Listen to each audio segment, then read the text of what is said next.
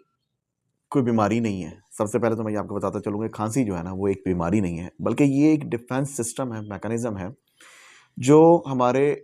lungs के अंदर किसी किस्म की को चीज़ का रुकना, ठहरना, उसमें इन्फेक्शन होना या डस्ट, मिट्टी, धूल मिट्टी हो जाती है, वो एलर्जी की अलामात जो होती हैं, या किसी किस्म का बैरूनी कोई जरासीम है जो अंदर रुक गया है, जो इन्फेक्शन हो गई है, या हमारे लंग्स की फेफड़ों की जो उसकी नालियों में अगर किसी किस्म की